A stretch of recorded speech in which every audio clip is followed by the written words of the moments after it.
US-North Korea relations hit another stumbling block, Boris Johnson gets himself in trouble, and the EU's Gdpr regulations kick in.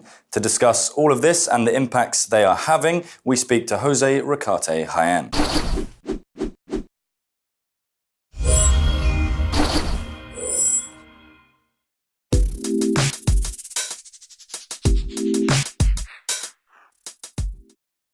Well, Jose, North Korean-US relations took another backward step this week. Has this had any noticeable effect on the US dollar? Hey, Jack.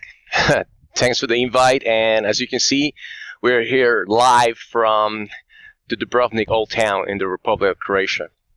And, well, it has been a very, I will say, honestly, it was a boring week. It was a boring week, and I think a lot of the headlines are not a surprise to anyone. You have a expected delay somehow on NAFTA, the North American Free Trade Agreement, and also, of course, the bread and butter for the week, the backwards in the relationship between the U.S. and North Korea. Well, as far as the U.S. dollar, and I have right here the quotation for Bloomberg dollar index spot. As you can see, we're positive by the end of the week. If I look at the month performance, which is what I want to pay attention to, 93 so far is our support, short-term, medium-term support, and this is where we want to pay attention to how things play out. I don't think we have to say that it was not expected. We were all very positive and sort of dreaming of this possibility that finally the U.S. will sort of sit down during the summit and discuss a few things that will work out very well for everyone. But at the end of the day, it is what it is. We're just going through this situation. The U.S. dollar, on the other hand, hasn't really been suffering any impact that we could say there's a damage in the short term, medium, up that we are experiencing all the way from 86, which is a noticeable recovery in the index. Now, looking at this, I will say that is a small resistance and adjustment that we have all the way here, and then we're looking into this 93.77 as also short-term support for the US dollar.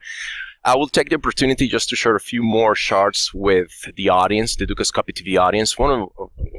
Probably one of the things that will pop up on your radar is the performance of the US dollar versus the Japanese yen. Now, we always have to remember, investors look for security. They fly to the next haven, safe haven. In this case, will be either the Japanese yen, always keep that in mind, and the Swiss franc. And we have experienced that pullback on those two currencies, very important, U.S. majors.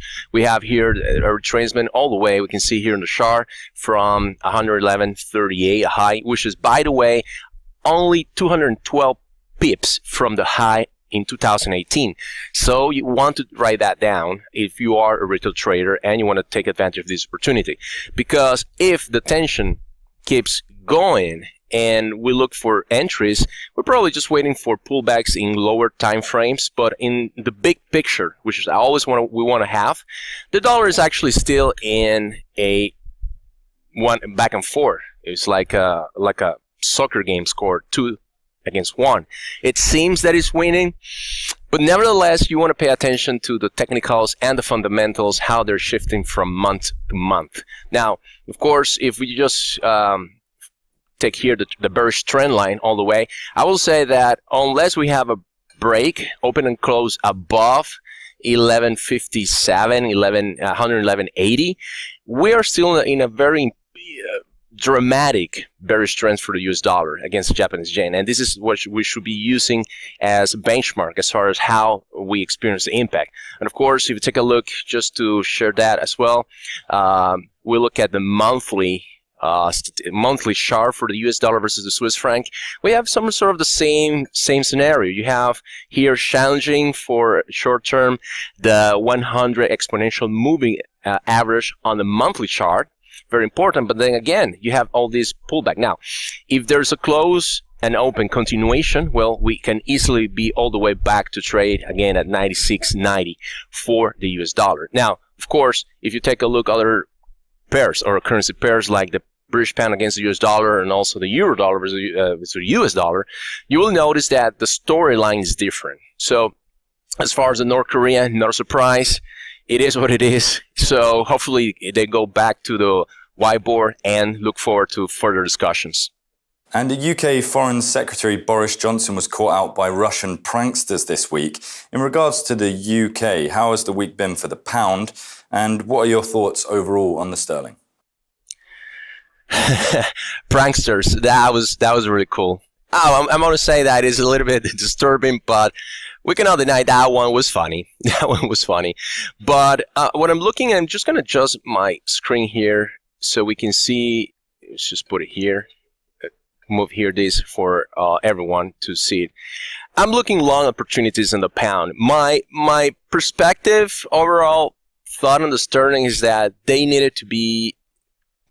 If you were the UK and you're looking to finalize your Brexit deal, paying or not paying, whatever is the sum at the end of the day, you want a weaker pound. That's what it is. You want a weaker pound.